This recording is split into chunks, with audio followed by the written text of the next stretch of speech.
Hello everyone, स्वागत है सभी का हमारे यूट्यूब चैनल में। आज के दिन में गणित कक्षा 10 पृष्ठीय क्षेत्रफल तथा आयतन के एक ऐसे प्रश्न को हल करने वाले हैं जो इस बार के यूपी बोर्ड एग्जाम के लिए बहुत ही ज़्यादा महत्वपूर्ण है, क्योंकि यह प्रश्न यूपी बोर्ड एग्जाम 2024, 2022, 2020 और 2017 में कुल 4 अंकों में पूछा जा चुका है। और जो है यह प्रश्न इस बार के मॉडल पेपर में बहुत ही महत्वपूर्ण प्रश्न के रूप में दिया हुआ है। तो इस प्रश्न का हल बहुत ही आसान है। आसान कैसे है ये जानने के लिए वीडियो के अंत तक जरूर बने रहिएगा। मैं आपको 100% समझाने की गारंटी देता हूं। तो जैसे कि हमारा प्रश्न दिया गया है, एक लंबवृत्तीय शंकु की तिर्यक ऊंचाई। आप सभी जानते होंगे कि शंकु क्या होता है, ठीक है। शंकु एक ऐसी ठोस आकृति होती है, शंकु एक ऐसी ठोस आकृति होती है जिसका आधार कैसा होता है, वृत्ताकार होता है, और जिसका ऊपरी जो भाग होता है, यानी कि जिसका ऊपरी हिस्सा होता है वो जो है शीर्षाभिमुख होता है। मतलब यहाँ पे शीर्ष होता है, ये एक, ठीक है, कोण होता है यहाँ पे एक, ठीक है। अब यहाँ पे आप जानते होंगे कि प्रश्न में हमारा बोला क्या है। प्रश्न में ये बोला है कि एक लंबवृत्तीय शंकु की तिर्यक ऊंचाई का मतलब ये जो है आपका तिरछी ऊंचाई को आप सभी जानते होंगे कि हम लोग जो है शंकु की तिर्यक ऊंचाई को L से दर्शाते हैं। L का मान यहाँ पे हमें प्रश्न में दे दिया है 13, ठीक है। और यहाँ पे बोला तथा संपूर्ण पृष्ठ क्षेत्रफल दे दिया, यानी कि संपूर्ण पृष्ठ क्षेत्रफल का मान दे दिया। हमें क्या पूछा, हमें जो आधार की त्रिज्या पूछा है। आधार की त्रिज्या का मतलब क्या, यानी कि त्रिज्या r का मान यहाँ पे पूछा जा रहा है। तो पहले तो आप यहाँ पे लिख दीजिए दिया है, ठीक है। प्रश्न में हमारा क्या दिया है, तो प्रश्न में हमारा दिया है क्या, शंकु की तिर्यक ऊंचाई L का मान दिया है कितना, 13। तो 13 लिखिए, 13 सेंटीमीटर। और हमें यहाँ पे संपूर्ण पृष्ठ क्षेत्रफल दिया है, यानी कि हमें यहाँ पे प्रश्न में संपूर्ण पृष्ठीय क्षेत्रफल का मान दिया। तो यहाँ पे आपको संपूर्ण पृष्ठीय क्षेत्रफल लिख देना है। कितना दिया है, 90। तो यहाँ पे 90 पाई, ठीक है, सेंटीमीटर स्क्वायर, ठीक है।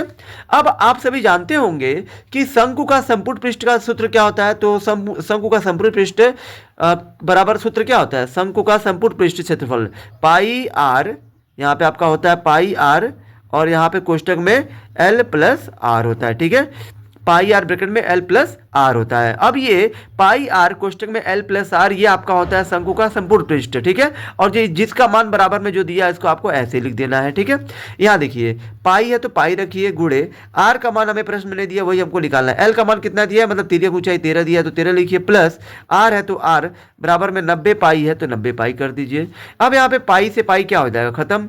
आर का गुणा 13 में करिए तो ये आपका 13 आर हो जाएगा, और प्लस यहाँ पे आर का गुणा फिर जो आर में करिए तो ये आपका हो जाएगा आर स्क्वायर, और बराबर में 90 है तो 90 कर दीजिए।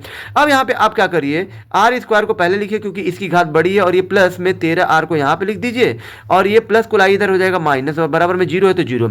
अब यहाँ पे इसका आपको जो गुणनखंड करना है, क्योंकि ये आपका एक द्विघात समीकरण बन चुका है, और जब आप इसको द्विघात समीकरण के हिसाब से हल करेंगे तभी जाके आपको जो है त्रिज्या, जो हमारा पूछा गया प्रश्न में आधार की त्रिज्या मतलब आर का मान, तभी जाके मिल पाएगा।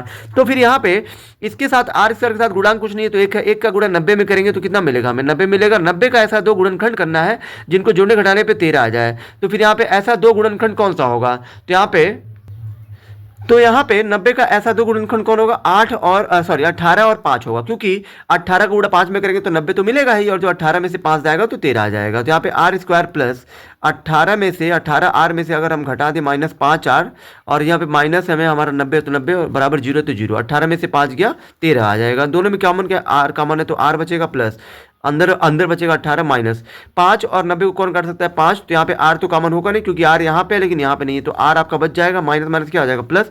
5 से 90 में काटेंगे तो 18 बार में बराबर में 0 है तो 0। अब जो इन दोनों में से आपको जो एक लिखना है, ठीक है, क्योंकि ये दोनों कॉमन हो गया, ठीक है। 2 लोग हैं तो एक ही आपको लिखना है क्योंकि दोनों सेम है। और दूसरे क्वेश्चन में इसको आर और ये माइनस में 5 है तो 5 लिखिए, बराबर में 0 है तो 0। अब यहाँ पे आपको क्या करना है, यहाँ एक बार इसकी तुलना, यानी कि आर प्लस 18 की तुलना आपको 0 से करनी है। तो आर का मान कितना मिल जाएगा, प्लस 18 जाएगा, 0 पर हो जाएगा माइनस 18, ठीक है। और जो एक बार आर माइनस 5 की तुलना आपको 0 से करनी है, तो आर बराबर मिल जाएगा, माइनस जाएगा उधर तो हो जाएगा प्लस 5 मिलेगा। तो यहाँ पे कोई भी मान जो हमारा होता है, कभी भी किसी का मान पूछे, ठीक है, तो यहाँ पे किसी का मान हमेशा प्लस वाला लिया जाता है, माइनस वाला नहीं लिया जाएगा। यानी कि यहाँ पे आपको लिख देना अतः यहाँ पे आधार की जो त्रिज्या त्रिज्या यानी कि जो हमको आर का मान ज्ञात करना था वो आपका माइनस नहीं लिया जाएगा, क्योंकि यहाँ पे त्रिज्या का मान, माप का मान हमेशा प्लस होता है। तो प्लस में कौन है, 5 है, तो 5, ये 5 सेंटीमीटर, ये आपका इस प्रश्न का उत्तर होगा। आई होप कि आप सभी को ये वीडियो बहुत ही ज़्यादा पसंद आई होगी। अगर आप हमारे चैनल पर नए हैं तो हमारे चैनल को लाइक, सब्सक्राइब और शेयर जरूर करें, जिससे आने वाली वीडियो की नोटिफिकेशन आपको मिलती रहे।